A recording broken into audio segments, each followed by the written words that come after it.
나 사랑하는 사람 생겼어. 우리 이제 헤어지자. 만삭의 몸으로 거실에 앉아있던 저는 남편의 입에서 나온 그 한마디에 얼어붙고 말았습니다.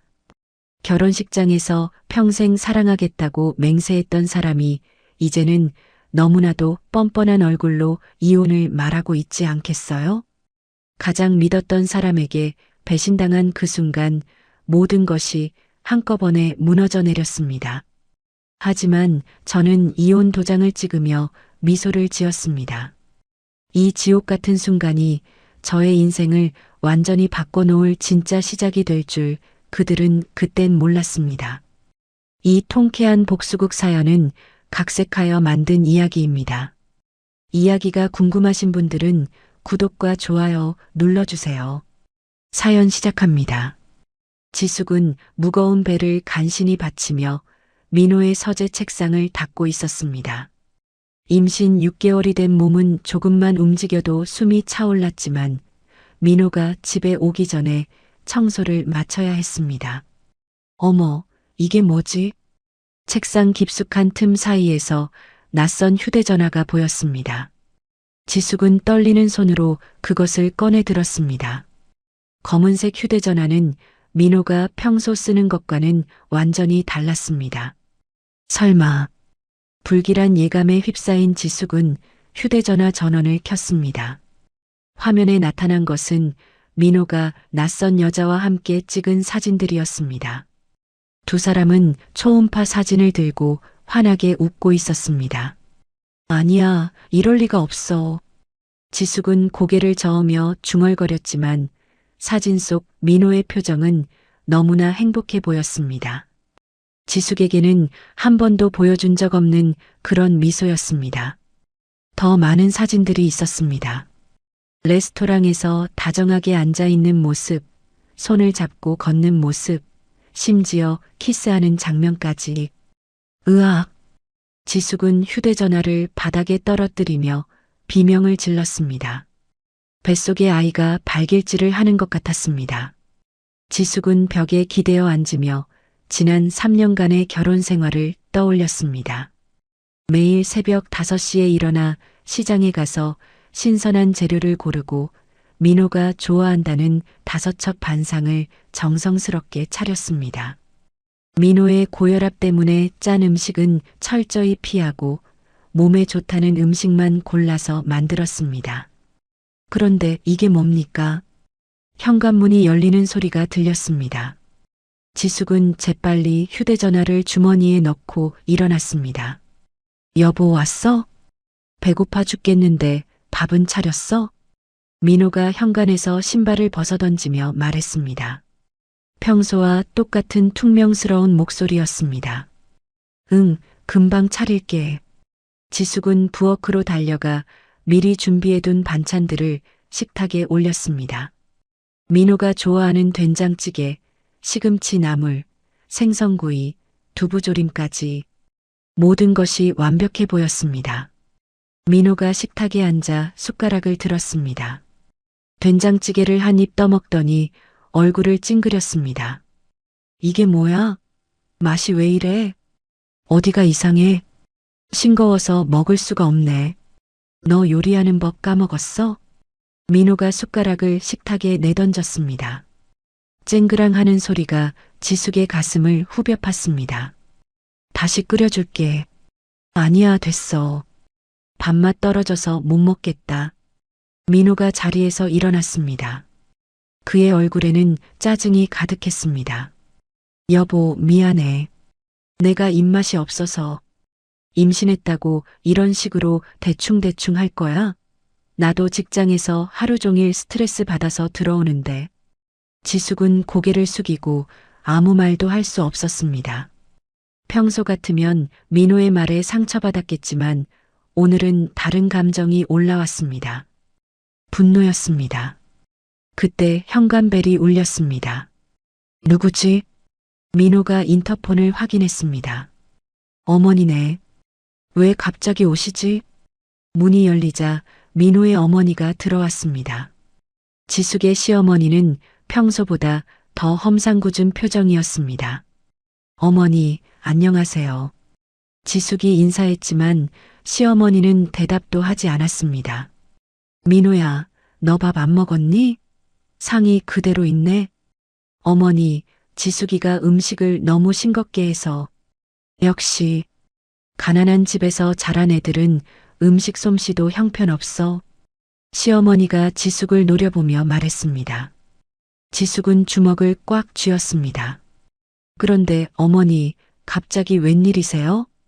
우리 민호기가 너무 죽어 보여서 왔지. 너 때문에 우리 아들이 집에서도 편히 못 쉬는 것 같더라. 시어머니의 말에 지숙의 얼굴이 빨갛게 달아올랐습니다. 어머니, 그런 말씀은. 뭐, 내가 틀린 말했어? 너 임신했다고 집안일도 제대로 안 하지? 시어머니가 거실을 둘러보더니 바닥을 손가락으로 가리켰습니다. 봐, 여기 먼지 쌓인 거. 이게 사람이 사는 집이야? 죄송합니다. 제가 몸이 좀 무거워서. 그럼 뭐해? 당장 걸레 가져와서 닦아. 지숙은 믿을 수 없다는 표정으로 시어머니를 바라봤습니다. 어머니, 지숙이가 임신 6개월인데. 그게 뭐? 예전 우리 때는 임신하고도 농사일 다 했어. 요즘 여자들은 너무 나약해. 시어머니가 소파에 앉으며 말했습니다. 지숙은 부엌에서 걸레를 가져와 바닥을 닦기 시작했습니다. 무릎을 꿇고 바닥을 닦는 동안 지숙의 눈에서 눈물이 떨어졌습니다. 그때 민호의 바지 주머니에서 무언가가 떨어졌습니다. 플라스틱 카드 하나였습니다. 지숙은 몰래 그것을 주워 보았습니다. 힐탑 아파트 출입증이라고 적혀 있었습니다. 민호는 그런 아파트에 갈 일이 없었습니다. 저 여자가 사는 곳인가 보다. 지숙은 카드를 주머니에 넣었습니다. 지숙아, 물 좀 가져와. 시어머니가 명령했습니다. 지숙은 일어나서 물을 가져다 드렸습니다. 요즘 민호가 집에서 기운이 없어 보이던데 너 남편 제대로 챙기고 있는 거야? 최선을 다하고 있습니다. 최선? 이게 최선이야? 우리 아들이 회사에서 얼마나 스트레스 받는데 집에서라도 편하게 해줘야지. 시어머니의 목소리가 점점 높아졌습니다. 어머니 말씀이 맞습니다. 지숙은 고개를 숙이며 대답했습니다.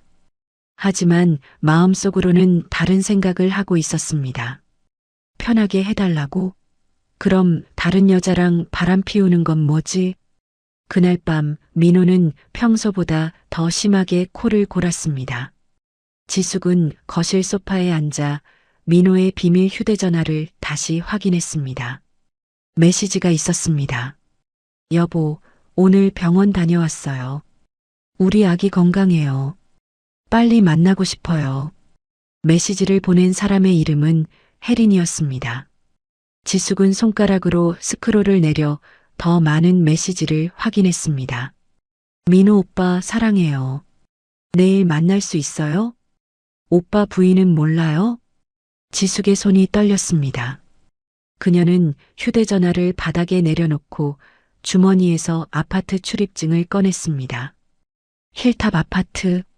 지숙은 그곳이 어디인지 알고 있었습니다. 강남의 고급 아파트였습니다. 내 남편이 저런 곳에 사는 여자와.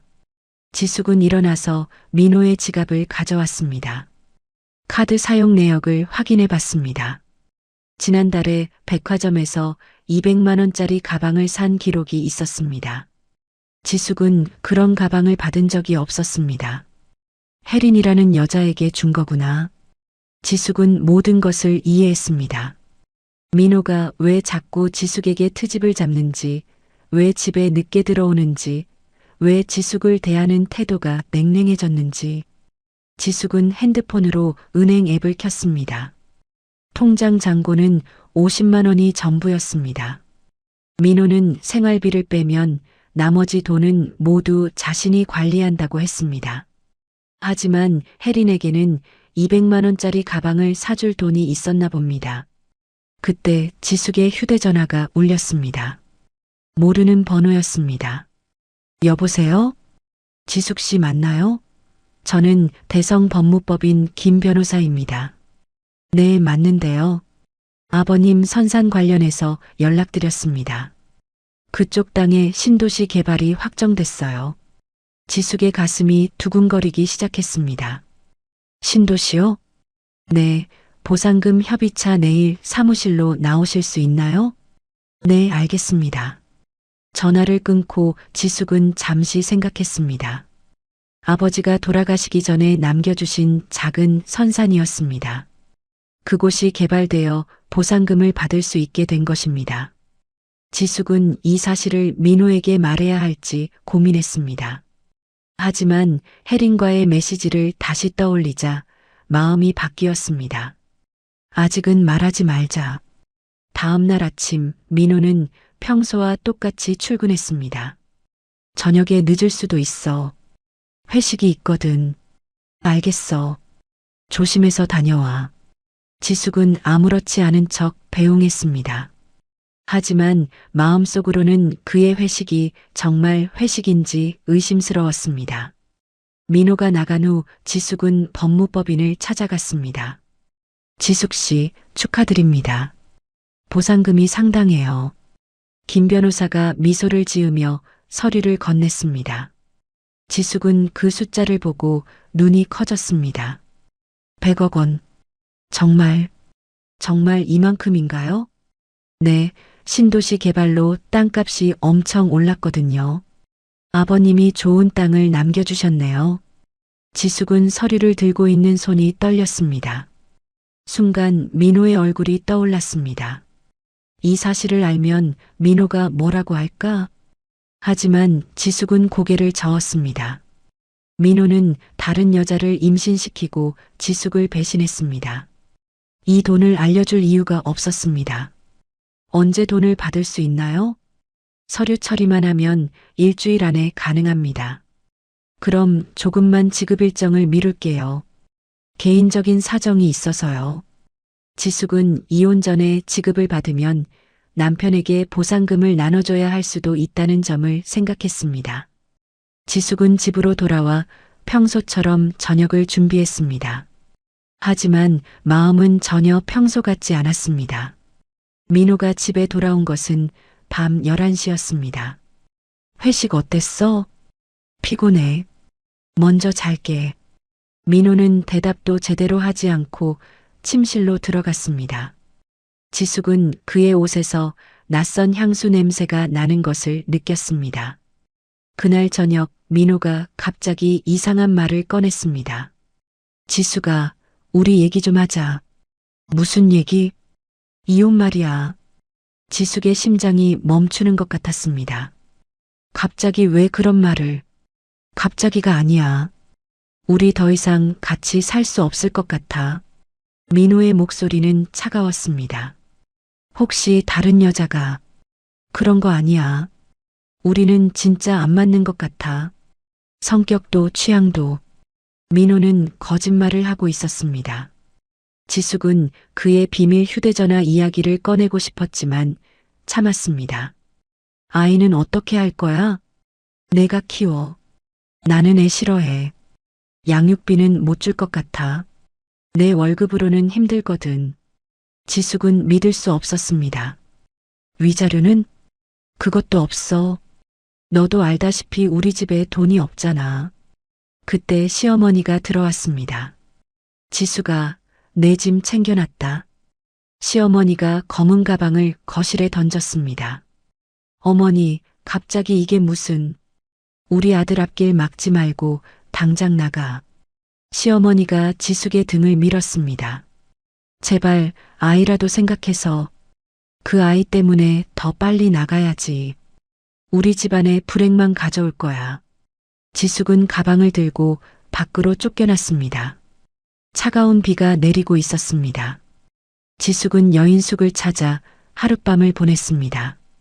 좁은 방에서 배를 쓰다듬으며 눈물을 흘렸습니다. 아가야, 엄마가 꼭 너를 지켜줄게. 그리고 우리를 버린 사람들에게 후회하게 만들어줄게. 지숙의 눈에는 이제 슬픔 대신 차가운 분노가 타오르고 있었습니다. 3개월 후 지숙은 법정 복도에 서 있었습니다. 임신 9개월의 배는 더욱 불러 있었지만 지숙의 눈빛은 예전과 달리 날카로웠습니다. 지숙 씨, 준비 다 되셨나요? 지숙의 변호사인 이 변호사가 다가와 말했습니다. 네, 증거는 모두 준비했어요. 지숙은 가방 속 서류들을 확인했습니다. 민호의 비밀 휴대전화 사진들, 녹취록, 카드 사용 내역까지 모든 것이 들어 있었습니다. 법정 문이 열리고 민호가 변호사와 함께 들어왔습니다.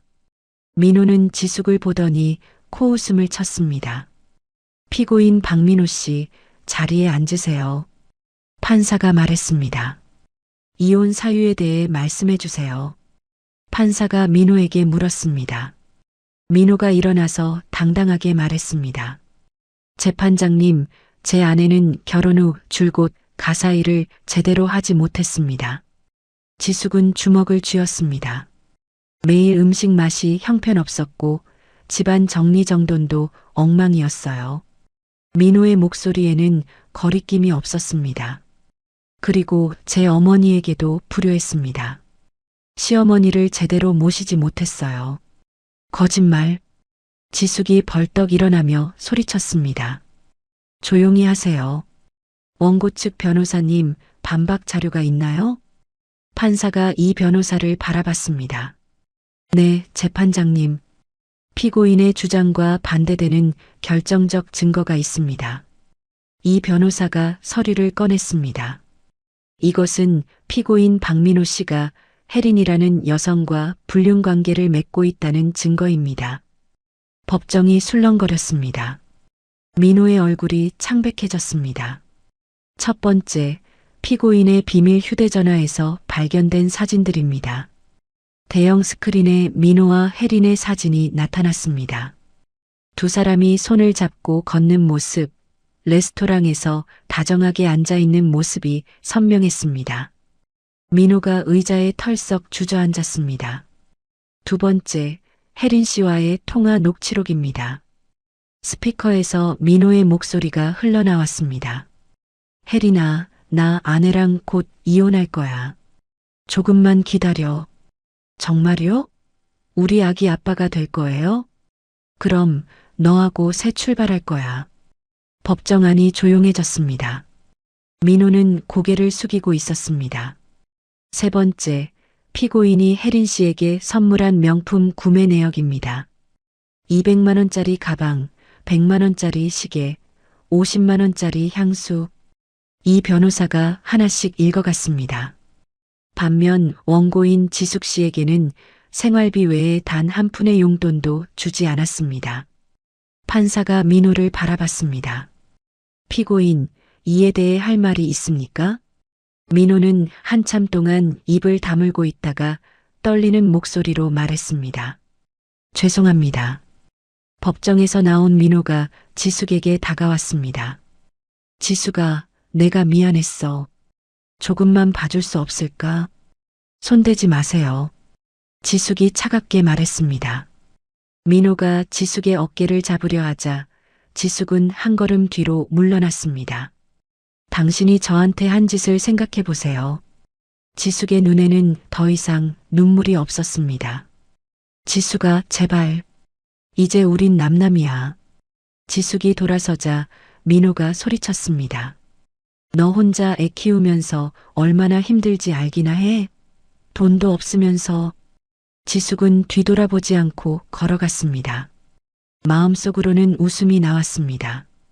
돈이 없다고? 없긴 뭐가 없니? 그때 지숙의 휴대전화가 울렸습니다. 지숙 씨, 대성법무법인 김 변호사입니다. 네, 변호사님. 보상금 절차가 모두 완료됐습니다. 언제 오실 수 있나요? 지금 당장 갈게요. 지숙은 급하게 법무법인으로 향했습니다. 김 변호사가 통장을 건네며 말했습니다. 축하드립니다. 정확히 100억 원입니다. 지숙은 통장의 숫자를 보고 주저앉았습니다. 0이 하나, 둘, 셋 정확히 100억이었습니다. 정말 제 돈인가요? 네, 이제 지숙 씨 명의로 된 돈입니다. 지숙은 눈물을 쏟았습니다. 하지만 이번에는 슬픔의 눈물이 아니었습니다. 안도와 희망의 눈물이었습니다.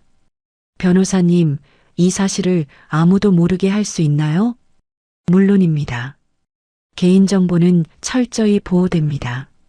지숙은 먼저 안전한 곳을 찾아야 한다고 생각했습니다. 강남의 고급 아파트 부동산에 갔습니다. 임대로 나온 집 중에 보안이 제일 좋은 곳 어디인가요? 부동산 직원이 놀란 표정으로 지숙을 바라봤습니다. 임신하신 분이 혼자 사실 건가요? 네, 급하게 구해야 해서요. 여기 펜트하우스가 있긴 한데 임대료가 월 500만 원입니다. 괜찮아요. 당장 계약할게요. 직원은 더욱 놀란 표정이 되었습니다. 일주일 후 지숙은 새 집으로 이사했습니다.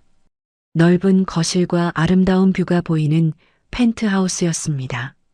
그런데 지숙이 이사한 그날, 민호는 혜린과 함께 지숙의 옛집으로 들어갔습니다. 여보, 이제 우리 집이네요. 혜린이 민호의 팔짱을 끼며 말했습니다. 그래, 이제 지숙이는 없어. 우리끼리 행복하게 살자. 민호가 혜린을 안으며 말했습니다. 하지만 며칠 지나지 않아 혜린의 표정이 어두워지기 시작했습니다. 여보, 아침에 뭐 먹을래요? 계란 후라이하고 햄 구워줘.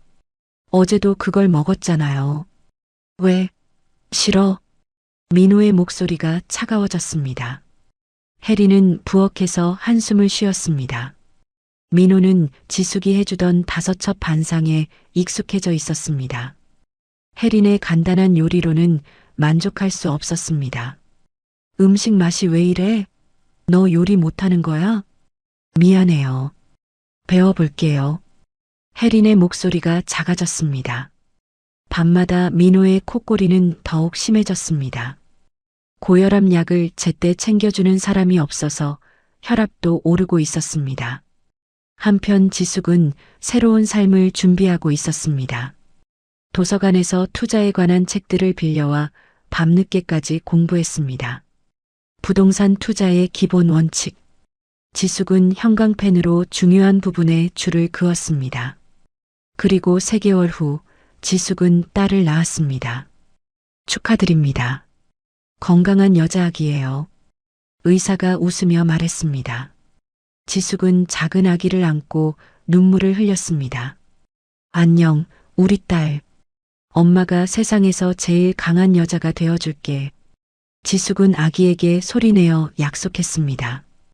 100일이 되던 날, 지숙은 조용히 딸의 100일 잔치를 했습니다. 화려한 상차림 대신 작은 케이크 하나로 소박하게 치렀습니다. 우리 딸, 앞으로 힘든 일이 있어도 엄마가 다 이겨낼게. 지숙은 딸을 안고 속삭였습니다. 그때부터 지숙은 본격적인 투자를 시작했습니다. 첫 번째 목표는 민호가 다니는 회사였습니다. 대표님, 이 회사 주식을 대량으로 사고 싶습니다. 증권사 직원이 놀란 표정으로 지숙을 바라봤습니다. 얼마나 사실 건가요? 회사를 인수할 수 있을 만큼요. 직원의 눈이 커졌습니다. 한편 민호는 회사에서 힘든 하루를 보내고 있었습니다. 민호 씨, 회사 주인이 바뀐다는 소문 들었어요? 동료가 물었습니다. 정말요? 누가 인수한다는 거예요? 모르겠어요. 비밀이래요. 민호는 기대에 부풀었습니다. 새 사장님한테 잘 보여서 승진해야겠네요. 그날 저녁 민호가 집에 들어왔을 때 혜리는 소파에 웅크리고 있었습니다. 왜 그래? 민호 오빠, 저 너무 힘들어요. 혜린이 울먹였습니다. 뭔 소리야? 오빠 어머니가 자꾸 저한테 전화해서 뭐라고 하세요. 지숙 언니를 그리워하신대요. 민호의 시어머니는 요즘 들어 지숙 생각을 자주 했습니다. 혜리는 지숙처럼 집안일을 잘하지 못했고 음식 솜씨도 형편없었습니다. 어머니한테 그냥 참으라고 해. 저도 한계가 있어요. 혜린이 소리쳤습니다. 민호가 놀라며 혜린을 바라봤습니다. 뭐, 지금 나한테 소리 지르는 거야? 미안해요. 저도 모르게. 해리는 다시 고개를 숙였습니다. 그날 밤 해리는 몰래 집을 나가려고 짐을 쌌습니다. 하지만 민호가 잠에서 깨어 해린을 붙잡았습니다. 어디 가는 거야? 잠시 친구 집에. 임신했는데 어딜 나가? 미쳤어? 민호가 해린의 가방을 빼앗았습니다. 해린과 민호가 실랑이를 벌이던 중 해린이 계단에서 굴러떨어졌습니다. 으악! 해린의 비명소리가 집안을 울렸습니다. 민호도 해린을 따라 계단에서 굴러떨어졌습니다. 그의 머리가 계단 모서리에 부딪혔습니다. 으윽! 민호는 정신을 잃고 쓰러졌습니다. 다음 날 지숙에게 한 통의 전화가 걸려왔습니다.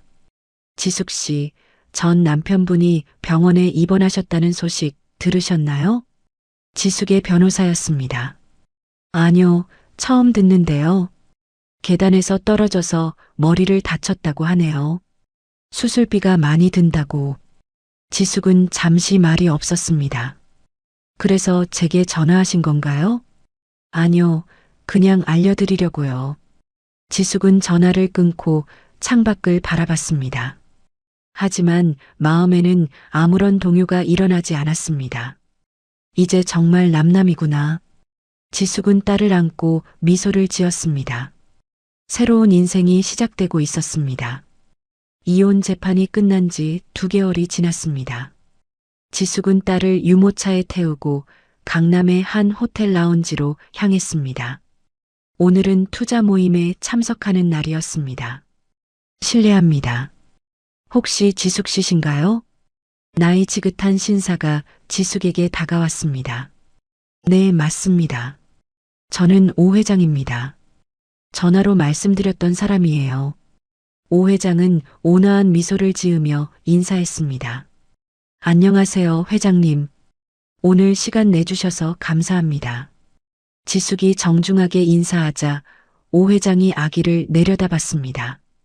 어머, 이 예쁜 아이가 따님이군요. 네, 7개월 됐어요. 혼자 아이 키우며 투자 공부하시느라 고생이 많으시겠어요. 오 회장의 목소리에는 따뜻함이 묻어났습니다. 둘은 조용한 구석 테이블에 앉았습니다. 지숙 씨, 제가 왜 만나자고 했는지 아세요? 투자에 대해 조언을 구하고 싶어서 연락드렸는데. 그게 아니에요. 지숙 씨가 매입하신 부동산 목록을 봤거든요. 오 회장이 서류를 꺼냈습니다. 정말 놀랐어요. 이렇게 정확한 안목을 가진 분을 본 적이 없습니다. 지숙은 의외라는 표정을 지었습니다. 저는 그냥 책 보고 공부한 대로 한 건데요. 아니에요. 투자는 타고나는 재능이 있어야 해요. 지숙 씨는 그 재능이 있습니다. 오 회장이 커피를 한 모금 마시며 말했습니다. 혹시 큰 프로젝트에 관심 있으세요? 어떤 프로젝트인가요? 강남 재개발 사업이에요. 제가 30년간 준비해온 일이거든요. 지숙의 눈이 반짝였습니다. 하지만 저 혼자 하기에는 너무 큽니다. 믿을 만한 파트너가 필요해요. 저 같은 초보가 도움이 될까요?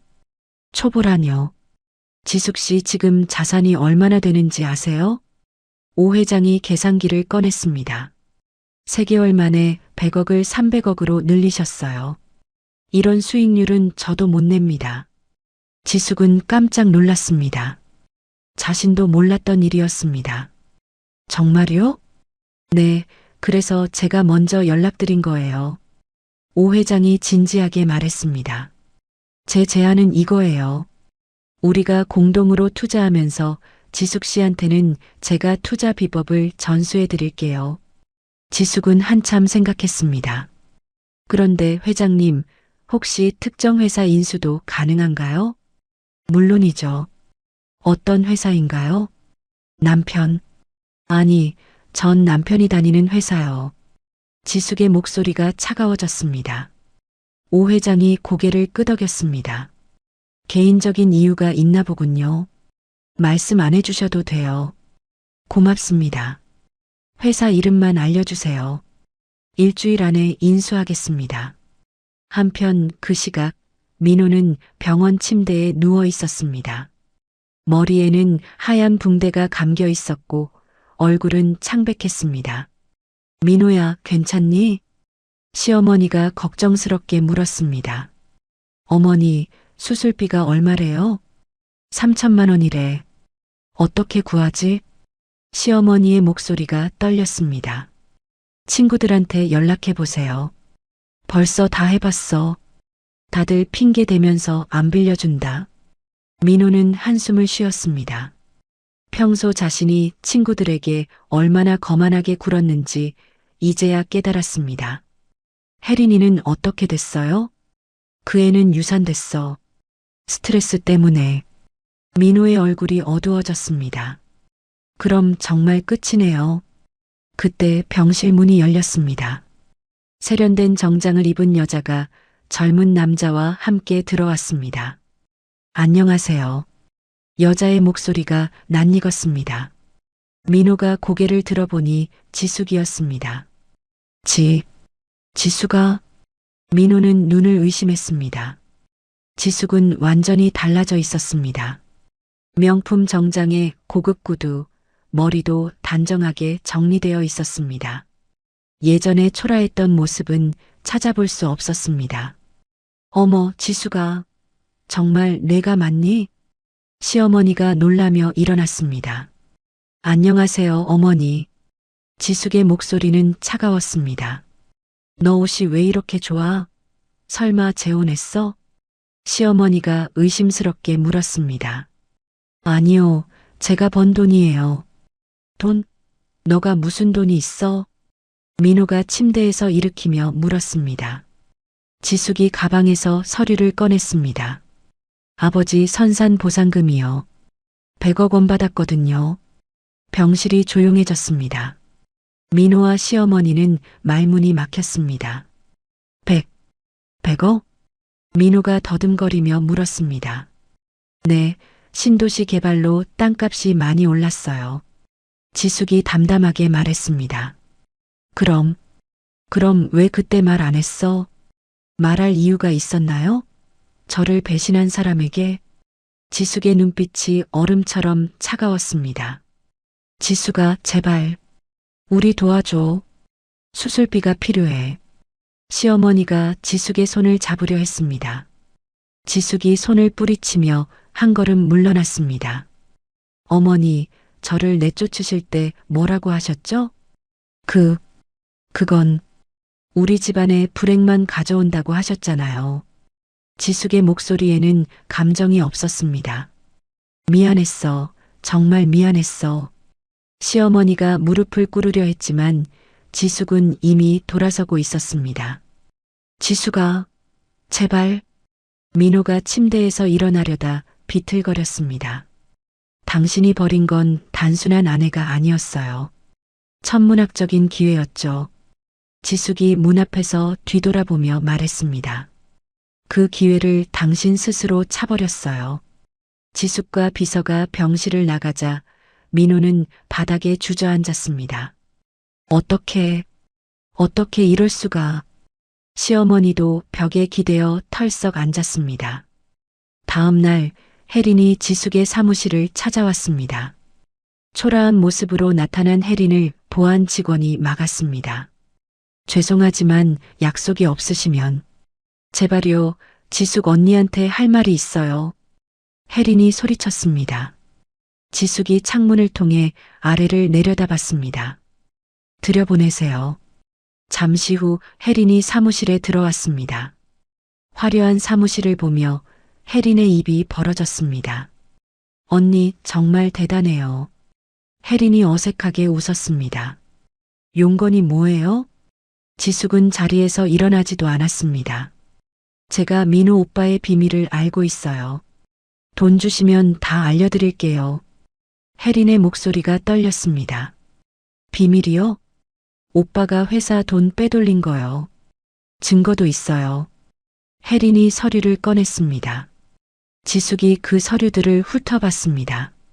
이걸로 뭘 하자는 거예요? 이걸로 오빠를 감옥에 보낼 수도 있잖아요. 제가 도와드릴게요. 혜린의 눈에 도끼가 서렸습니다. 지숙이 웃음을 터뜨렸습니다. 정말 웃기네요. 뭐가요? 혜린 씨야말로 민호 씨 돈 빼돌린 거 아닌가요? 지숙이 다른 서류를 꺼냈습니다. 이 통장 보세요. 혜린 씨 명의로 된 계좌에 민호 씨 카드로 돈이 계속 들어왔네요. 혜린의 얼굴이 창백해졌습니다. 이건 횡령이에요. 고발하면 혜린 씨가 감옥 가는 거예요. 지숙의 목소리가 차갑게 식었습니다. 제발요, 언니. 나가세요. 다시 나타나면 바로 고발할 거예요. 혜린이 울며 사무실을 나갔습니다. 그날 저녁 지숙은 오 회장과 함께 고급 레스토랑에서 식사하고 있었습니다. 회사 인수 완료됐습니다. 오 회장이 서류를 건넸습니다. 이제 지숙 씨가 그 회사의 최대 주주예요. 고맙습니다, 회장님. 첫 번째 업무로 뭘 하실 건가요? 지숙이 잠시 생각하더니 미소를 지었습니다. 해고 통지서부터 써야겠어요. 다음 날 아침 민호는 퇴원해서 회사로 출근했습니다. 머리에는 아직 붕대가 감겨 있었습니다. 민호 씨, 새 회장님이 오늘 오신대요. 동료가 말했습니다. 정말요? 빨리 인사드려야겠네요. 민호는 기대감으로 가슴이 두근거렸습니다. 새 회장님한테 잘 보여서 승진하자. 오후 3시 전 직원이 회의실에 모였습니다. 민호도 맨 앞줄에 앉아 회장님을 기다리고 있었습니다.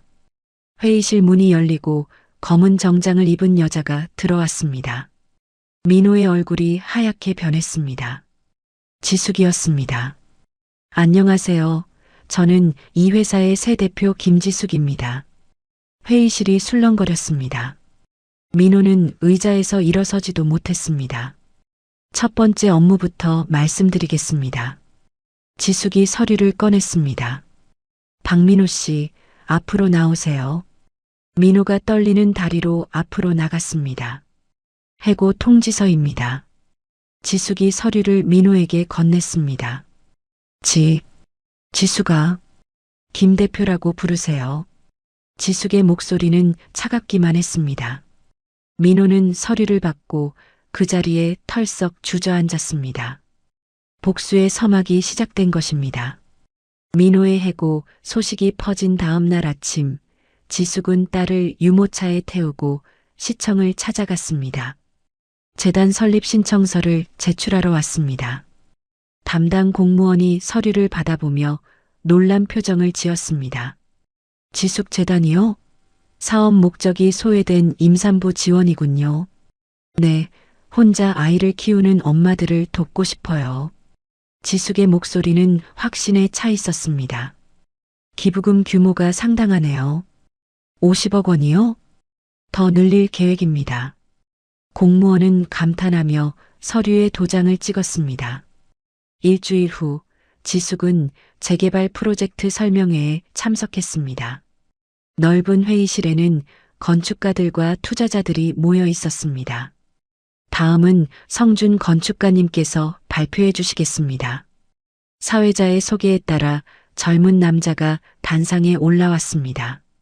깔끔한 정장을 입은 그는 자신감 있는 표정으로 마이크를 잡았습니다. 안녕하세요, 성준입니다. 성준이 프로젝터를 켜자 아름다운 건물 설계도가 나타났습니다. 이번 재개발 프로젝트의 핵심은 사람입니다. 성준의 목소리는 진정성이 묻어났습니다. 단순히 비싼 건물을 짓는 게 아니라 주민들이 행복하게 살 수 있는 공간을 만드는 것이 목표입니다. 지숙은 성준의 말에 집중했습니다. 다른 건축가들과는 뭔가 달랐습니다. 특히 아이들을 위한 놀이터와 어르신들을 위한 휴식 공간을 넉넉히 배치했습니다. 성준이 설계도의 각 부분을 설명했습니다.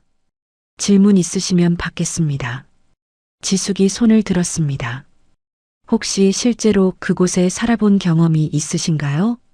성준이 지숙을 바라보며 미소를 지었습니다. 좋은 질문입니다. 저는 어려서부터 그 동네에서 자랐어요. 회의실이 조용해졌습니다. 할머니와 함께 살면서 무엇이 불편하고 무엇이 필요한지 몸으로 느꼈거든요. 성준의 눈에는 진심이 담겨 있었습니다. 그래서 제 설계에는 실제 주민들의 목소리가 반영되어 있습니다. 지숙은 성준의 대답에 감동했습니다. 발표가 끝난 후 지숙이 성준에게 다가갔습니다. 안녕하세요, 김지숙입니다. 성준이 악수를 청하며 말했습니다. 성준입니다. 발표 잘 들으셨나요? 네, 정말 인상 깊었어요. 실제로 프로젝트를 함께 해보고 싶은데요. 성준의 눈이 반짝였습니다. 정말요? 영광입니다. 이 아이가 제 딸이에요.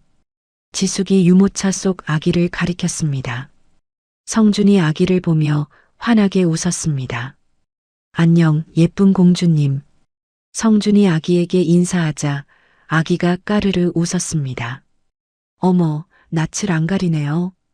지숙이 놀라며 말했습니다. 아이들이 저를 좋아해요. 조카들이 많거든요.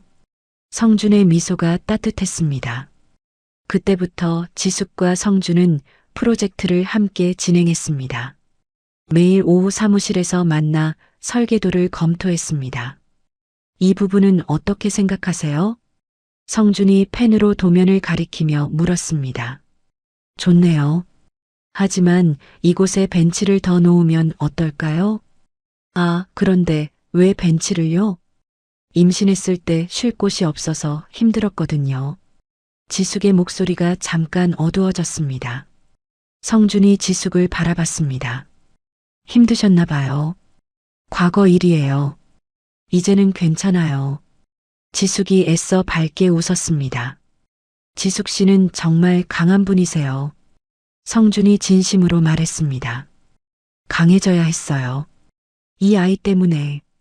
지숙이 딸을 바라보며 말했습니다. 한편 민호는 퇴원 후 갈 곳이 없어 헤매고 있었습니다. 낡은 고시원 앞에 서서 한숨을 쉬었습니다. 여기라도 들어가야겠네. 민호가 고시원 문을 열고 들어갔습니다. 한 달에 25만 원입니다. 주인이 퉁명스럽게 말했습니다. 카드로 결제할 수 있나요? 현금만 받아요. 민호는 주머니에서 마지막 남은 돈을 꺼냈습니다. 20만 원이 전부였습니다. 5만 원 부족하네요. 그럼 일주일치만 먼저 내세요. 민호는 작은 방에 들어가 침대에 누웠습니다. 곰팡이 냄새가 코를 찔렀습니다. 그때 옆방에서 텔레비전 소리가 들렸습니다. 오늘 뉴스 주요 소식입니다. 김지숙 대표가 설립한 지숙재단이. 민호가 벌떡 일어나 벽에 귀를 댔습니다. 100억 원 상당의 기부금으로 전국 미혼모 시설에 지원을 시작한다고 발표했습니다. 민호의 가슴이 무너져 내렸습니다. 김지숙 대표는 지난해 이혼 후 홀로 딸을 키우며 민호는 고개를 감쌌습니다. 지숙이 텔레비전에 나와 당당하게 인터뷰하는 모습을 상상만으로도 견딜 수 없었습니다. 같은 시간 혜리는 술집에서 일하고 있었습니다. 언니, 손님 왔어요. 어린 아르바이트생이 혜린을 불렀습니다. 네, 금방 갈게요. 혜린이 거울을 보며 립스틱을 발랐습니다. 거울 속 자신의 모습이 초라해 보였습니다. 민호 때문에 내 인생이 이렇게 됐어. 혜린이 중얼거렸습니다. 그때 배에서 갑작스런 통증이 느껴졌습니다. 아, 혜린이 배를 움켜쥐며 주저앉았습니다. 언니 괜찮아요? 병원에 가야 해. 혜린은 그날 아이를 잃었습니다. 스트레스와 과로가 원인이었습니다. 3개월 후 지숙의 딸이 돌을 맞았습니다. 지숙은 호텔에서 작지만 화려한 파티를 열었습니다. 우리 공주님 돌 축하해요. 오 회장이 큰 선물 상자를 들고 왔습니다. 회장님, 너무 큰 선물 가져오셨어요. 지숙이 웃으며 말했습니다. 이런 날엔 크게 해야죠. 오 회장이 아기를 안으며 말했습니다. 성준도 정장을 차려입고 나타났습니다. 지숙 씨, 이걸 드리고 싶어서 가져왔어요. 성준이 큰 도면 통을 건넸습니다. 뭐예요? 지숙이 도면을 펼쳐보니 아름다운 주택 설계도가 나타났습니다. 지숙 씨와 딸을 위한 집이에요. 제가 직접 설계했어요. 성준의 목소리가 떨렸습니다. 지숙은 설계도를 보며 눈물이 났습니다. 아이방, 서재, 넓은 거실까지 모든 것이 완벽했습니다. 정말 고마워요. 지숙의 목소리가 떨렸습니다. 지숙 씨, 저는 성준이 말을 시작하려는데 지숙이 고개를 들었습니다. 저도 알아요. 성준 씨 마음. 둘의 눈이 마주쳤습니다. 하지만 아직 천천히 해요. 서두르지 않을게요. 성준이 지숙의 손을 살짝 잡았습니다. 그때 파티장 밖에서 소동이 일어났습니다. 지숙이를 만나게 해달라고. 민호의 목소리였습니다. 죄송합니다. 초대받지 않은 분은 들어갈 수 없어요. 보안 요원이 민호를 막았습니다. 내가 그의 전 남편이야. 그래도 안 됩니다. 보안 요원들이 민호를 끌고 나갔습니다. 지숙은 창문을 통해 민호가 끌려가는 모습을 봤습니다. 하지만 마음에는 아무런 동요가 없었습니다. 다음 날 시어머니가 지숙의 회사 앞에서 시위를 벌였습니다. 지숙이가 우리 아들 해고했어요. 시어머니가 팻말을 들고 소리쳤습니다. 돈 많다고 사람을 함부로 대해요. 지나가던 사람들이 시어머니를 이상하게 쳐다봤습니다. 지숙은 사무실에서 그 모습을 촬영했습니다. 이 영상 증거로 보관해 두세요. 지숙이 비서에게 말했습니다. 업무방해로 고발하시는 건가요? 아직은 아니에요. 더 지켜본 다음에. 지숙의 목소리는 차가웠습니다. 그날 저녁 성준이 지숙의 사무실을 찾아왔습니다. 지숙 씨, 새 프로젝트 제안이 있어요. 어떤 프로젝트요? 도심 재생 사업이에요. 정말 큰 규모거든요. 성준이 설계도를 펼쳤습니다. 이걸 성공하면 우리가 이 도시의 지도를 바꾸는 거예요. 지숙의 눈이 반짝였습니다. 재미있겠네요. 그럼 함께 하실 거예요? 물론이죠. 우리가 함께하면 못할 일이 없어요. 둘이 악수하는 순간 새로운 시작을 느꼈습니다. 밤이 깊어가자 지숙은 딸을 재우고 창가에 섰습니다. 도시의 야경이 아름다웠습니다. 이제 정말 행복해질 수 있을까? 지숙은 가슴 한편이 따뜻해지는 것을 느꼈습니다. 성준의 진심 어린 마음과 딸의 밝은 웃음소리가 상처받은 마음을 조금씩 치유하고 있었습니다. 하지만 지숙은 아직 조심스러웠습니다. 민호가 언제 다시 나타날지 모르기 때문입니다. 보안을 더 강화해 주세요. 지숙이 경비팀장에게 말했습니다. 알겠습니다. 24시간 경비를 배치하겠어요. 지숙은 이제 진정한 평화를 얻기 위한 마지막 준비를 하고 있었습니다. 5년의 시간이 흘렀습니다. 지숙은 서울 시내 한복판에 있는 고층 빌딩의 최상층 사무실에 앉아 있었습니다. 벽면에는 대한민국 여성 기업인 10인 선정 상패가 걸려 있었습니다. 대표님, 오늘 시상식 준비 완료됐습니다. 김 비서가 들어와 말했습니다. 고마워요. 딸은 어디 있어요? 유치원에서 돌아와서 지금 놀이방에 있어요. 지숙이 일어나 놀이방으로 갔습니다. 5살이 된 딸 서연이가 블록을 가지고 놀고 있었습니다. 엄마. 서연이가 달려와 지숙의 다리를 안았습니다. 우리 공주 뭐 만들고 있었어? 집이요. 엄마랑 저랑 성준 삼촌이랑 같이 살 집. 서연이가 신나게 말했습니다. 지숙의 얼굴에 미소가 번졌습니다. 정말 예쁜 집이네. 엄마, 오늘도 상 받으러 가요? 응, 엄마가 열심히 일해서 상을 많이 받았거든. 우와, 엄마 최고예요. 서연이가 박수를 쳤습니다. 그날 저녁 지숙은 화려한 시상식장에 섰습니다. 수백 명의 사람들이 박수를 보냈습니다. 김지숙 대표님께서 한 말씀 해주시겠습니다. 사회자가 마이크를 건넸습니다. 감사합니다. 이 상은 저 혼자 받는 게 아닙니다. 지숙의 목소리가 호를 울렸습니다. 힘들 때 저를 도와준 모든 분들과 함께 받는 상입니다. 박수가 더 크게 터졌습니다. 시상식이 끝난 후 지숙은 성준과 함께 새로 지은 복합문화공간 개관식에 참석했습니다. 지숙 씨, 정말 멋있어요.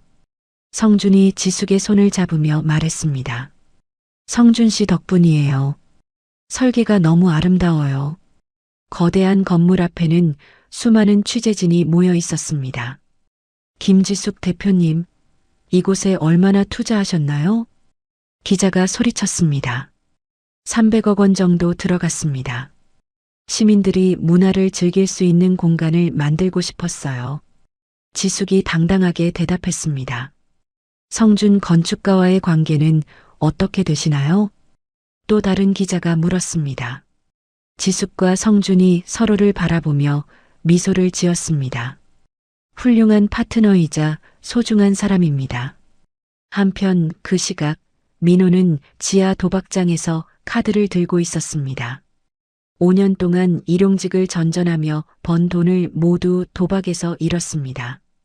이번엔 꼭 따겠어. 민호가 떨리는 손으로 카드를 내려놓았습니다. 또 졌네요. 상대방이 비웃으며 말했습니다. 민호는 머리를 감쌌습니다. 이제 정말 한 푼도 남지 않았습니다. 돈 더 빌려주세요. 민호가 사채업자에게 애원했습니다. 이미 3천만 원 빚이 있잖아. 더는 못 빌려줘. 제발이요. 이번만 따면 다 갚을 수 있어요. 그럼 담보를 내놔. 담보요? 사채업자가 민호에게 다가와 귓속말했습니다. 너 전처 딸 있잖아. 그 애를 데려와. 민호의 얼굴이 창백해졌습니다. 그건 안 돼요. 그럼 죽을 각오해. 일주일 안에 돈 못 가져오면 손가락부터 자를 거야. 사채업자의 목소리가 차가웠습니다. 민호는 비틀거리며 도박장을 나왔습니다. 밖은 차가운 겨울 밤이었습니다. 같은 시간 혜리는 노래방 도우미 일을 하고 있었습니다. 민호와 헤어진 후 여러 일을 전전했지만 모두 오래가지 못했습니다. 언니, 손님들이 화나서 나갔어요. 어린 아르바이트생이 혜린에게 말했습니다. 뭐라고 했는데? 언니가 웃지 않는다고 재미없다고. 혜린의 얼굴이 어두워졌습니다. 알겠어. 더 열심히 할게. 혜린은 거울을 보며 억지로 미소를 지었습니다. 하지만 눈에는 생기가 없었습니다. 그때 민호에게서 전화가 왔습니다. 혜린아, 나야. 왜 전화했어? 할 말 없다고 했잖아. 제발 좀 도와줘. 내가 죽을 것 같아. 민호의 목소리가 떨렸습니다. 뭔 소리야? 사채 빚이 너무 많아. 이러다 죽겠어. 혜린이 코웃음 쳤습니다. 자업자득이지. 도박은 왜 했어? 혜린아, 제발. 나도 내 때문에 이렇게 사는 거야. 이제 그만 전화해. 혜린이 전화를 끊어버렸습니다. 그리고 다음 날 혜린은 경찰서에 갔습니다. 신고하고 싶은 게 있어요. 무슨 일인가요? 박민호라는 사람이 불법 도박장을 운영해요. 증거도 있어요. 혜린이 휴대전화를 꺼냈습니다. 민호가 도박장 사람들과 통화하는 녹음 파일이에요. 경찰관이 놀란 표정을 지었습니다. 한 달 후 지숙은 오 회장과 함께 호화 크루즈 여행을 떠났습니다. 푸른 바다 위에서 지중해의 아름다운 풍경을 감상했습니다. 지숙 씨, 정말 많이 변했어요. 오 회장이 와인잔을 들며 말했습니다. 어떻게요? 처음 봤을 때는 상처받은 여자였는데 이제는 당당한 사업가가 되었어요. 지숙이 바다를 바라보며 미소를 지었습니다. 회장님 덕분이에요. 많이 가르쳐 주셔서. 아니에요. 모든 건 지숙 씨 능력이에요. 그때 비서가 다가왔습니다. 대표님, 한국에서 좋은 소식이 왔어요. 무슨 소식이요? 우리 회사가 해외 진출 성공해서 기업 가치가 1조 원을 넘었다고 해요. 지숙의 눈이 커졌습니다. 정말요? 네. 이제 K부동산 투자의 신화라고 불린다고 해요. 오 회장이 박수를 쳤습니다. 축하합니다. 정말 대단해요. 지숙은 감격스러워 눈물이 날 것 같았습니다. 크루즈에서 돌아온 다음 날은 지숙의 생일이었습니다. 성준이 서연이와 함께 깜짝 파티를 준비했습니다. 엄마, 생일 축하해요. 서연이가 손수 만든 카드를 건넸습니다. 우리 엄마가 세상에서 제일 예뻐요라고 쓰여 있었습니다. 고마워, 우리 딸. 지숙이 서연이를 안았습니다. 그때 성준이 무릎을 꿇고 반지 상자를 꺼냈습니다. 지숙 씨, 저와 결혼해 주세요. 지숙의 손이 입을 막았습니다. 성준 씨, 저는 지숙 씨를 정말 사랑해요. 서연이도 제 딸처럼 사랑하고요. 성준의 목소리가 진심으로 떨렸습니다. 엄마, 성준 삼촌이랑 결혼해요. 서연이가 손뼉을 치며 소리쳤습니다. 지숙의 눈에서 행복의 눈물이 흘렀습니다. 네, 좋아요. 성준이 일어나 지숙을 안았습니다. 세 사람은 따뜻하게 안고 있었습니다. 그런데 그날 밤 지숙의 보안팀장에게서 긴급 전화가 왔습니다. 대표님, 중요한 정보가 들어왔습니다. 무슨 일이에요? 박민호가 서연이를 노리고 있다는 첩보입니다. 지숙의 얼굴이 차갑게 식었습니다. 무슨 소리예요? 사채 빚 때문에 서연이를 납치하려는 계획을 세우고 있대요. 지숙은 주먹을 꽉 쥐었습니다. 당장 보안을 강화하세요. 알겠습니다. 전화를 끊은 지숙은 창밖을 바라봤습니다. 이제 정말 마지막 전쟁이 시작될 것 같았습니다. 내 딸에게 손대려 한다고? 지숙의 눈에 차가운 분노가 타올랐습니다. 성준이 다가와 지숙의 어깨를 만졌습니다. 무슨 일이에요? 민호가 서연이를 해치려고 해요. 뭐라고요? 성준의 얼굴도 딱딱하게 굳었습니다. 제가 서연이를 지켜드릴게요. 성준이 지숙의 손을 꽉 잡았습니다. 고마워요. 하지만 이번에는 제가 직접 해결할 거예요. 지숙의 목소리에는 결의가 담겨 있었습니다. 민호가 마지막 선을 넘었습니다. 이제 지숙은 그에게 영원히 기억될 교훈을 줄 생각이었습니다. 한편 민호는 서연이의 유치원 근처를 서성이며 기회를 노리고 있었습니다. 하지만 그는 지숙이 이미 모든 것을 알고 있다는 사실을 몰랐습니다. 지숙의 복수는 이제 마지막 단계로 접어들고 있었습니다. 그 다음 날 아침 민호는 어두운 지하실에서 사채업자들과 마주 앉아 있었습니다. 형광등이 깜빡거리는 차가운 공간에는 담배 냄새가 진동했습니다. 박민호, 돈은 언제 갚을 거야? 덩치 큰 사채업자가 테이블을 주먹으로 내리쳤습니다. 조금만 더 기다려주세요. 일자리를 구하면. 일자리? 내가 지금까지 몇 개나 잘렸는데? 다른 사채업자가 비웃었습니다. 3천만 원을 언제까지 끌 생각이야? 민호는 식은땀을 흘리며 고개를 숙였습니다. 정말 죄송해요. 꼭 갚을게요. 그래, 방법이 하나 있긴 해. 사채업자의 보스가 입을 열었습니다. 뭔가요? 너 전처 딸 있지? 그 애 데려와. 민호의 얼굴이 하얗게 변했습니다. 그건 안 돼요. 왜 안 되는데? 그 애 엄마 돈 많다며? 아이한테는 손 떼면 안 되죠.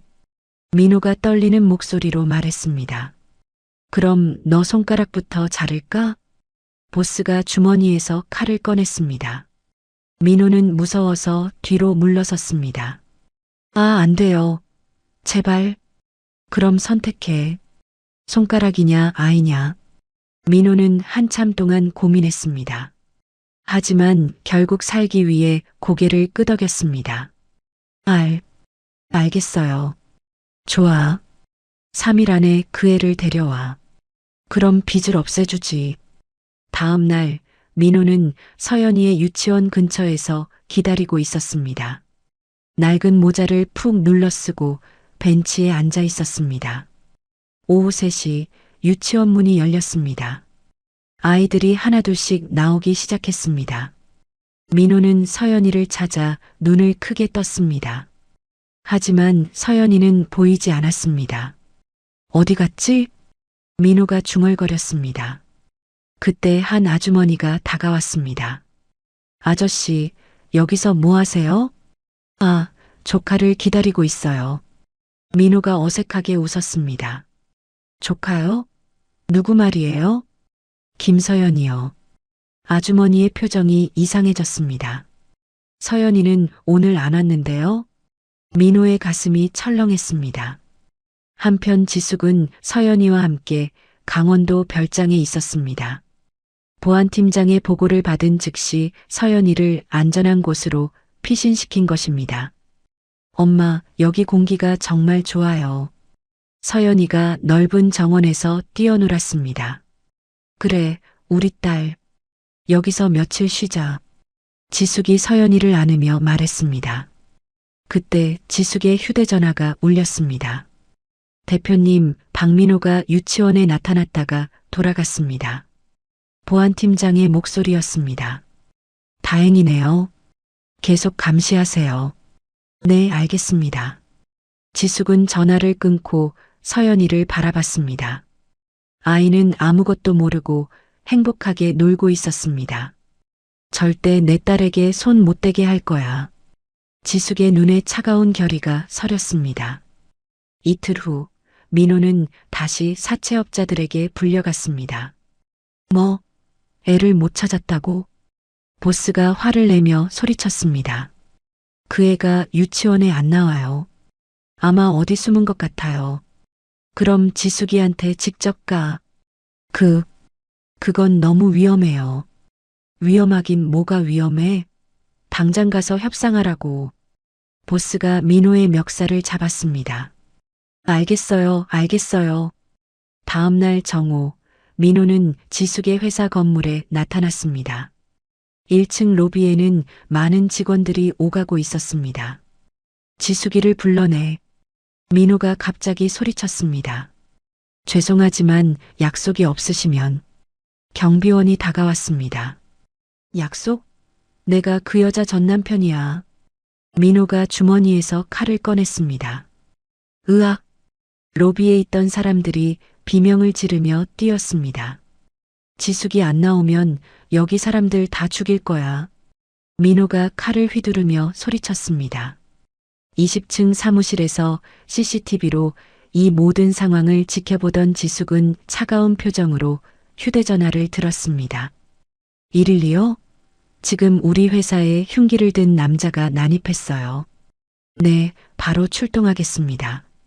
지숙의 목소리에는 두려움보다 분노가 가득했습니다. 김비서, 모든 직원들 대피시키고 건물 출입을 막아요. 네, 대표님. 로비에서는 민호가 계속 소리를 지르고 있었습니다. 지숙아, 내가 숨어 있는 거 다 안다. 경비원들이 민호를 둘러쌌지만 칼 때문에 가까이 가지 못했습니다. 우리 딸 돌려줘. 그럼 조용히 갈게. 민호의 목소리는 점점 더 절망적이 되어 갔습니다. 그때 경찰 사이렌 소리가 들렸습니다. 이런, 민호가 지하 주차장으로 뛰어갔습니다. 도망가지 마. 경찰들이 뒤따라갔지만 민호는 이미 차를 타고 있었습니다. 으라차. 민호가 엑셀을 밟으며 주차장을 빠져나갔습니다. 길거리로 나온 민고는 미친 듯이 속도를 냈습니다. 빨간 신호에도 멈추지 않고 달렸습니다. 저기 차 멈춰. 한 아주머니가 길을 건드리고 있었습니다. 민호는 브레이크를 밟았지만 늦었습니다. 꽈당. 아주머니가 바닥에 쓰러졌습니다. 민호는 잠깐 멈췄다가 다시 차를 몰고 달아났습니다. 그 모든 상황이 주변 상가의 CCTV에 그대로 촬영되었습니다. 이틀 후 사채업자들이 지숙의 회사에 찾아왔습니다. 정장을 차려입고 나타난 그들을 경비원들이 막았습니다. 김지숙 대표를 만나러 왔습니다. 보스가 정중하게 말했습니다. 약속이 있으신가요? 중요한 거래 제안이 있어서요. 경비원이 위로 연락하자 지숙이 만나주겠다고 했습니다. 사무실에 들어온 사채업자들을 보며 지숙은 차가운 눈빛을 보냈습니다. 무슨 일로 오셨나요? 박민호 아시죠? 그 사람 빚이 우리한테 있어요. 보스가 웃으며 말했습니다. 그래서요? 그 사람 소재를 알려드릴게요. 대신 우리한테 돈 좀 주세요. 왜 제가 그 사람 빚을 갚아야 하나요? 지숙이 팔짱을 끼며 물었습니다. 그 사람이 대표님 딸을 노리고 있거든요. 위험해요. 협박하시는 건가요? 지숙의 목소리가 차가워졌습니다. 아니에요, 거래예요. 거래라. 지숙이 일어나서 창가로 갔습니다. 좋은 제안이지만 거절하겠어요. 뭐라고요? 보스가 놀라며 일어났습니다. 대신 여러분을 고발하겠어요. 지숙이 뒤돌아서며 말했습니다. 불법 채권 추심, 공갈, 협박. 증거는 충분히 확보했어요. 지숙이 녹음기를 꺼내 보였습니다.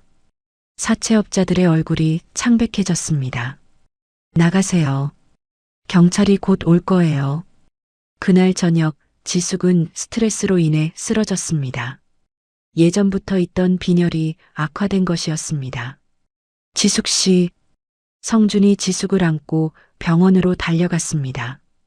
의사 선생님, 괜찮은 건가요? 성준이 걱정스럽게 물었습니다. 과로와 스트레스로 인한 빈혈입니다. 며칠 푹 쉬시면 괜찮을 거예요. 의사가 안심시켰습니다. 성준은 밤새 지숙 곁을 지켰습니다. 지숙의 손을 잡고 있으면서 걱정스럽게 지켜봤습니다. 다음 날 아침 지숙이 눈을 떴습니다. 성준 씨? 지숙 씨, 괜찮아요? 네, 많이 좋아졌어요. 지숙이 일어나려 하자 성준이 말렸습니다. 아직 움직이면 안 돼요. 더 쉬어야 해요. 고마워요, 성준 씨. 지숙의 눈에서 고마움의 눈물이 났습니다. 그때 김 비서가 급히 들어왔습니다. 대표님, 큰일 났어요. 무슨 일이에요? 박민호가 언론사에 대표님 과거 사진들을 뿌렸어요. 지숙의 얼굴이 어두워졌습니다. 어떤 사진들이요? 가난했을 때 사진들이랑 임신했을 때 초라한 모습들이요. 지숙은 한숨을 쉬었습니다. 하지만 걱정과는 달리 대중의 반응은 뜨거운 지지였습니다. 인터넷에는 지숙을 응원하는 댓글들이 쏟아졌습니다. 힘든 과거를 이겨낸 진짜 영웅이다. 저런 쓰레기 남편을 만났는데도 성공한 게 대단하다. 우리의 롤모델이다. 민호의 계획은 완전히 실패했습니다. 병실에 돌아온 서연이가 지숙에게 달려왔습니다. 엄마 아픈 거야? 아니야, 우리 딸. 엄마는 괜찮아. 지숙이 서연이를 안았습니다. 엄마, 나쁜 사람들이 엄마를 괴롭힌다고 들었어요. 서연이가 걱정스럽게 말했습니다. 걱정 마, 서연아. 엄마는 나쁜 사람 이기는 영웅이에요. 서연이가 환하게 웃으며 말했습니다. 지숙은 딸의 말에 큰 위로를 받았습니다. 그날 밤 민호는 마지막 수단을 동원했습니다. 검찰청에 익명의 제보 전화를 걸었습니다. 김지숙이 받은 선산 보상금에 비리가 있어요. 구체적으로 설명해 주세요. 검사가 물었습니다. 공무원들한테 뇌물을 줘서 보상금을 부풀렸어요.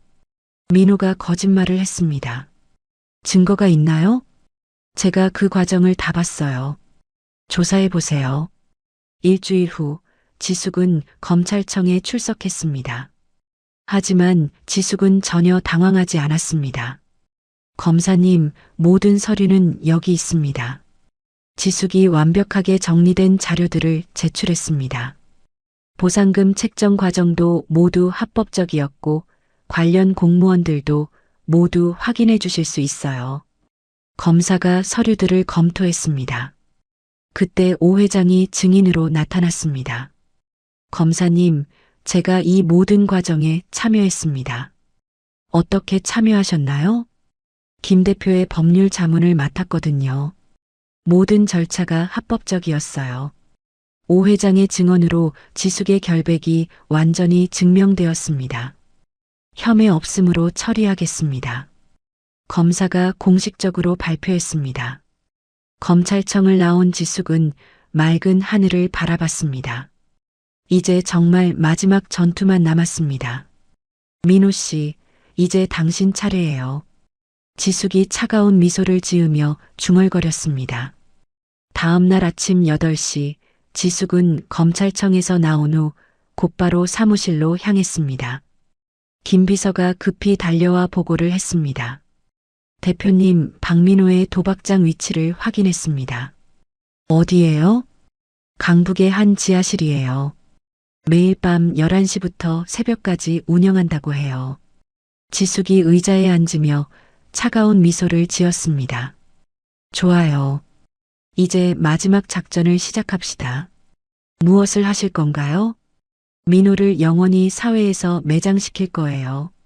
지숙의 목소리에는 확고한 결의가 담겨 있었습니다. 지숙은 먼저 탐정사무소에 전화했습니다. 박 탐정님, 저 김지숙입니다. 네, 대표님. 무슨 일이세요?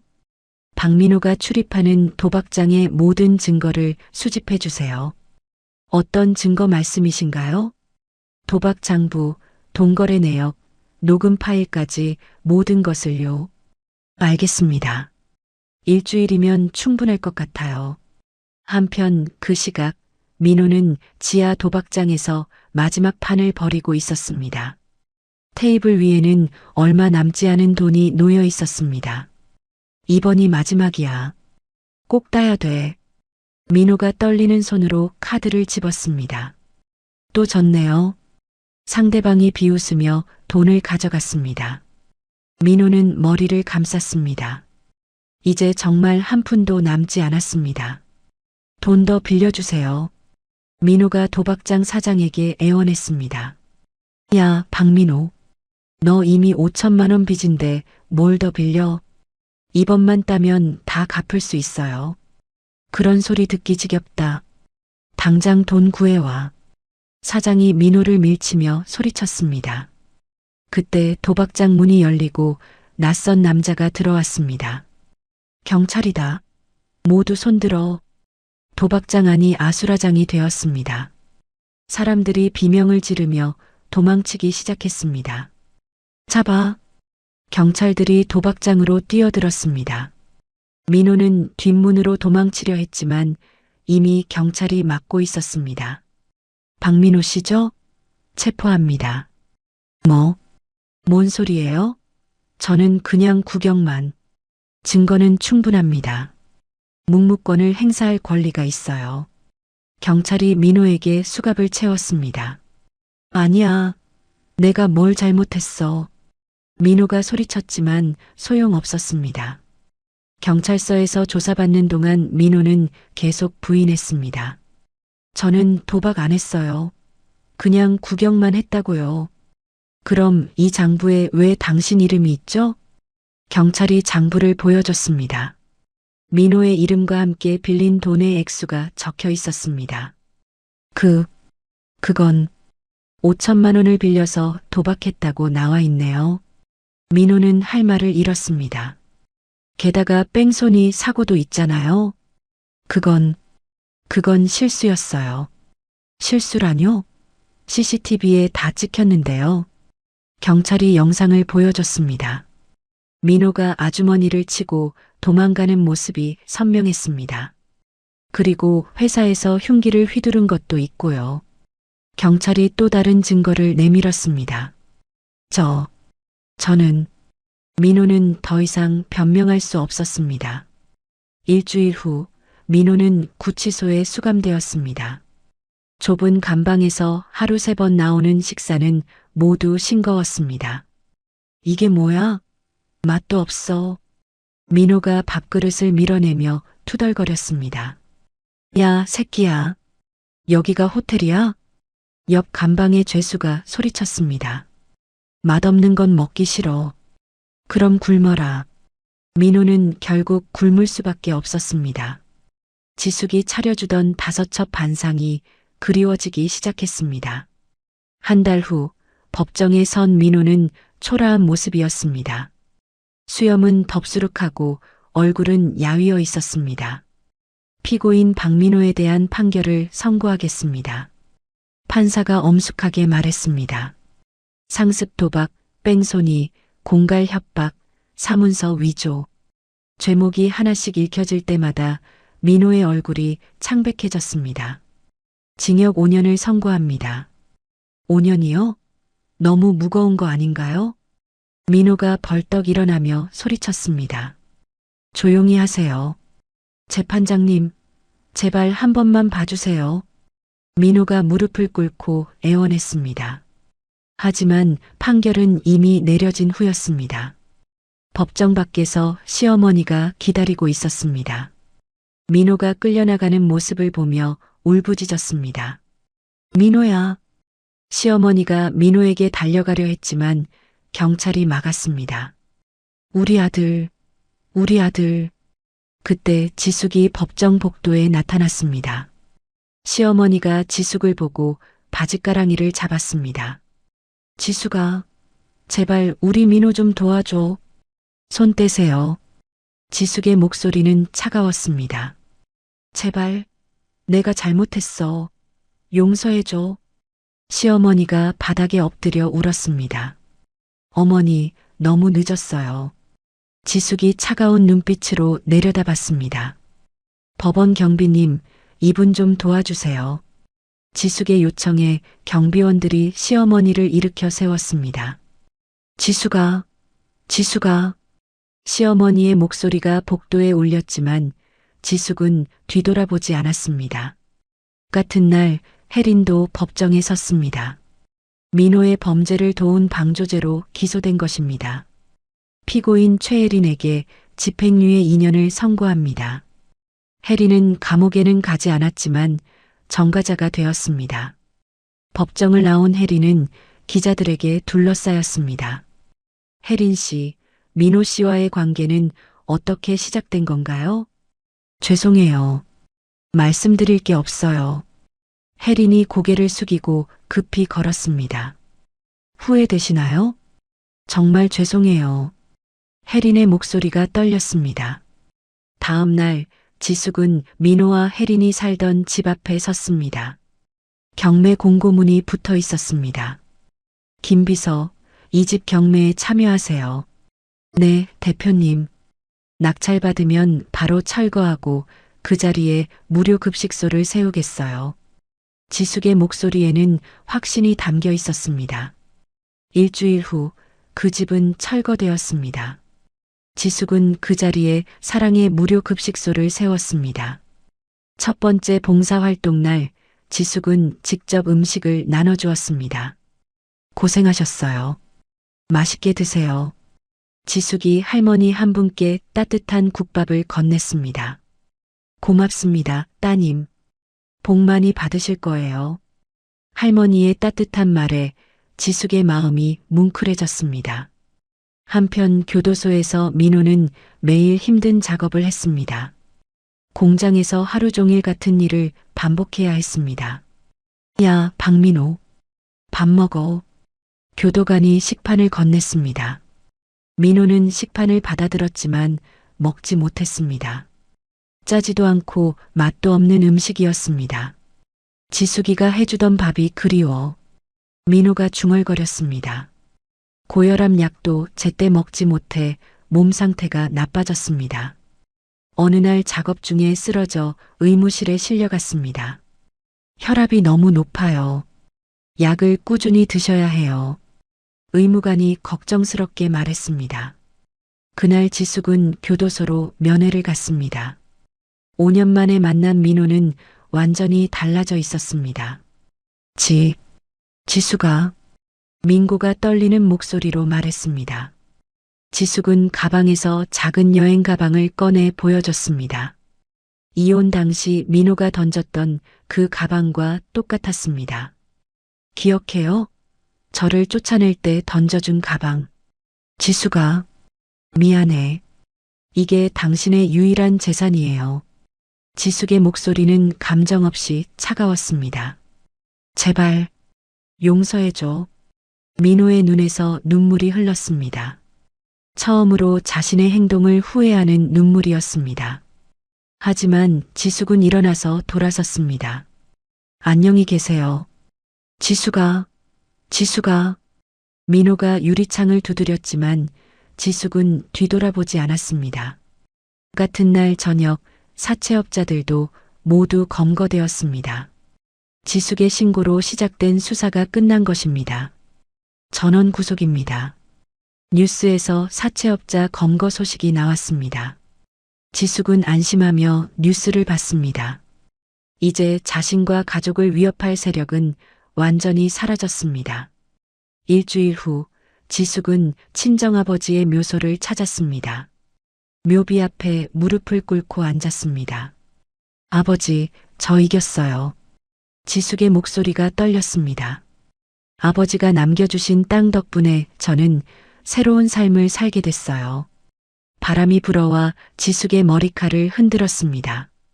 그리고 저를 버린 사람들에게 정당한 대가를 치르게 했어요. 지숙은 눈물을 훔치며 일어났습니다. 이제 정말 행복하게 살 거예요. 그때 뒤에서 성준의 목소리가 들렸습니다. 지숙 씨. 지숙이 뒤돌아보니 성준이 서연이와 함께 서 있었습니다. 어떻게 여기를? 김 비서한테 들었어요. 혼자 오시면 안 되죠. 성준이 지숙의 손을 잡았습니다. 할아버지. 서연이가 묘비 앞에 꽃을 올렸습니다. 할아버지, 저희 이제 진짜 가족이 될 거예요. 서연이의 밝은 목소리에 지숙의 마음이 따뜻해졌습니다. 세 사람은 손을 잡고 묘소를 떠났습니다. 지숙은 이제 진정한 의미에서 무거운 짐을 내려놓았습니다. 복수는 끝났습니다. 이제 새로운 행복이 시작될 차례였습니다. 1년 후 봄날, 지숙은 드레스룸에서 하얀 웨딩드레스를 입고 있었습니다. 거울 속 자신의 모습을 보며 6년 전의 기억을 떠올렸습니다. 지숙 씨, 정말 아름다워요. 화장을 담당하는 메이크업 아티스트가 감탄하며 말했습니다. 고마워요. 지숙이 미소를 지으며 대답했습니다. 그때 서연이가 하얀 드레스를 입고 뛰어왔습니다. 엄마, 정말 예뻐요. 우리 딸도 공주 같아. 지숙이 서연이를 안으며 말했습니다. 엄마, 오늘 정말 행복해요? 그럼 세상에서 가장 행복해. 지숙의 눈에 기쁨의 눈물이 맺혔습니다. 문 밖에서 오 회장의 목소리가 들렸습니다. 지숙 씨, 준비됐나요? 네, 회장님. 들어오세요. 오 회장이 정장을 차려입고 들어왔습니다. 아버지 역할을 맡아주셔서 정말 감사해요. 지숙이 깊이 인사했습니다. 제가 더 영광입니다. 지숙 씨 같은 딸을 둔 기분이에요. 오 회장의 목소리가 따뜻했습니다. 야외 정원에는 하얀 꽃들로 장식된 결혼식장이 준비되어 있었습니다. 30여 명에 가까운 사람들이 자리에 앉아 있었습니다. 성준이 제단 앞에서 지숙을 기다리고 있었습니다. 검은 턱시도를 입은 그의 표정에는 설렘과 감동이 섞여 있었습니다. 신부 입장입니다. 웨딩 마치가 흘러나왔습니다. 지숙이 오 회장의 팔을 잡고 천천히 걸어왔습니다. 서연이가 꽃을 뿌리며 앞서 걸었습니다. 성준이 지숙을 보며 환하게 웃었습니다. 지숙도 눈물을 글썽이며 미소를 지었습니다.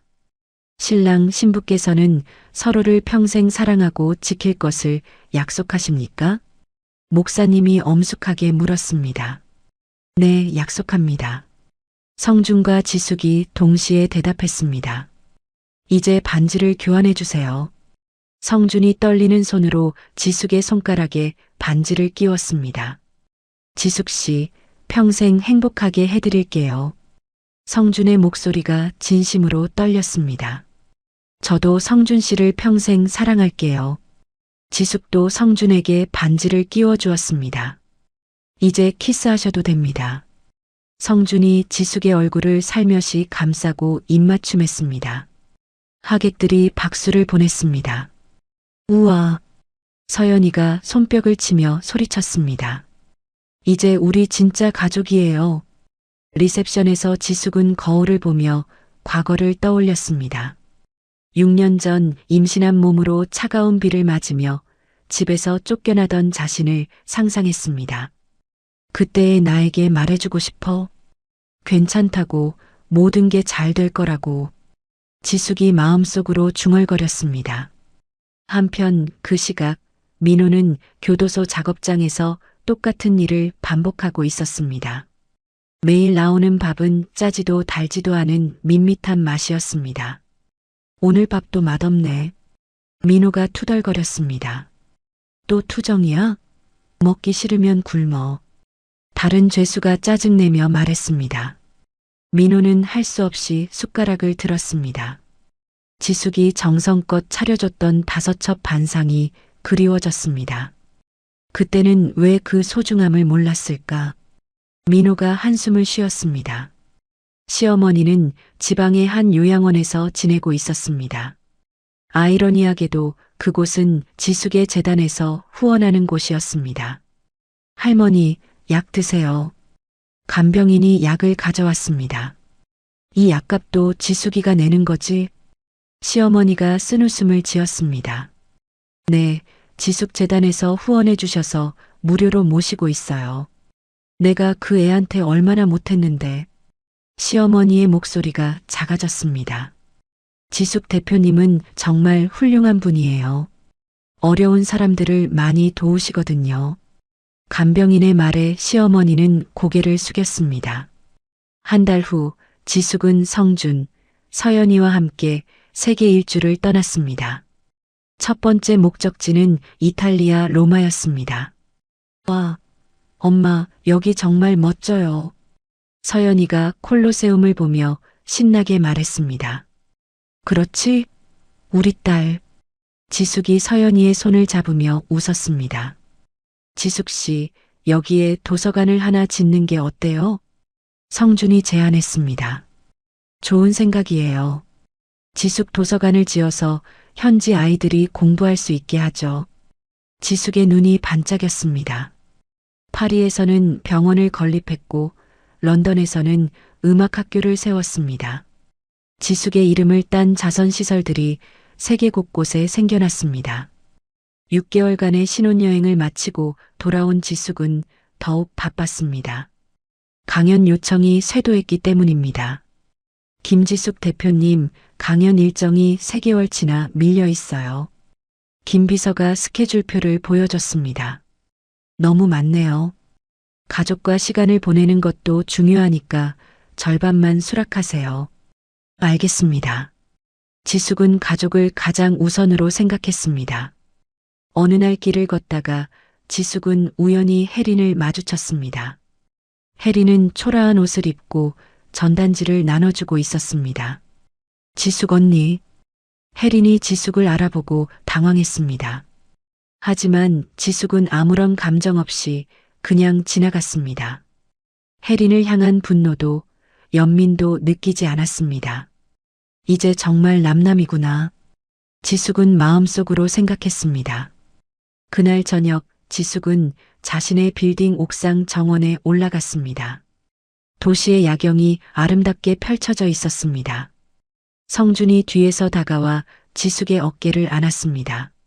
뭘 생각하고 있어요? 과거를 돌아보고 있었어요. 후회되는 일이 있나요? 아니요.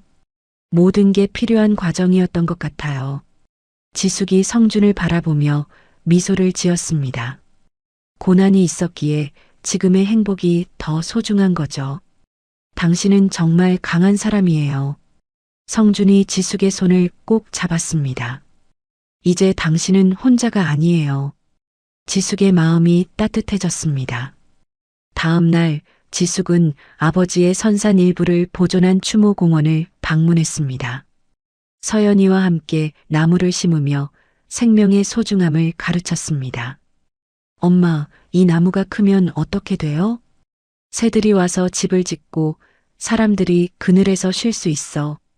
와, 정말 좋겠다. 서연이가 열심히 흙을 덮었습니다.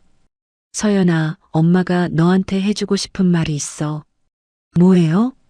어떤 어려운 일이 있어도 포기하지 마. 엄마처럼 꼭 이겨낼 수 있거든. 네, 엄마. 서연이가 환하게 웃었습니다. 그날 밤 지숙은 서재에서 가족 앨범을 정리했습니다.